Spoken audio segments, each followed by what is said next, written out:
పోరి అంటే దరిద్రం రా, దరిద్రం అంటే పోరి. అవునరా, నాక పెట్టాలన్నా సుఖ పెట్టాలన్నా ఆలోచించనే ఉంటది.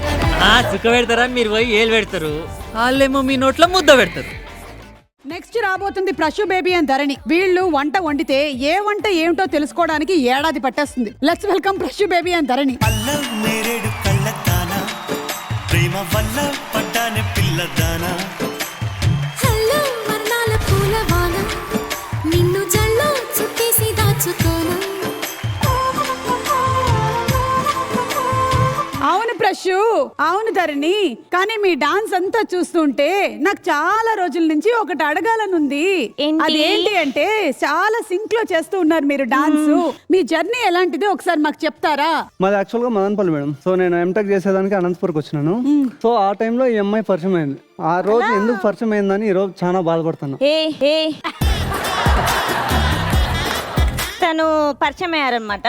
ఏదో నేను బస్ స్టాండ్ లో ఎక్కడికో వెళ్తూ ఉంటే ఒక మ్యూచువల్ ఫ్రెండ్ ఇలా ప్రశు వీడియోస్ చేస్తున్నారు, షార్ట్ ఫిలిం కి కావాలి అంటే ఇంకా సరేలే అని చెప్పి అలా ఇన్స్టాలో కలిసి ఇంకా జర్నీ స్టార్ట్ చేశాను. ఇంక ఇప్పుడు అది అలాగే కంటిన్యూ అవుతుంది. చూపిస్తాను. నువ్వు మాత్రం తక్కువ చూపిస్తున్నావా చెప్పు. కానీ ఏ మాటగా మాట చెప్పాలి, మీరు చూడ ముచ్చటైనటువంటి జంట. ఇదిగో ఈ ఎపిసోడ్ లో అయినా సరే మీరు గెలవాలి. మేము గెలిచకపోయినా జనాల హృదయాలు గెలుచుకుంటాం. అట్లా చెప్పే ఇడున్నా. ఎనీవే వెల్కమ్, రండి.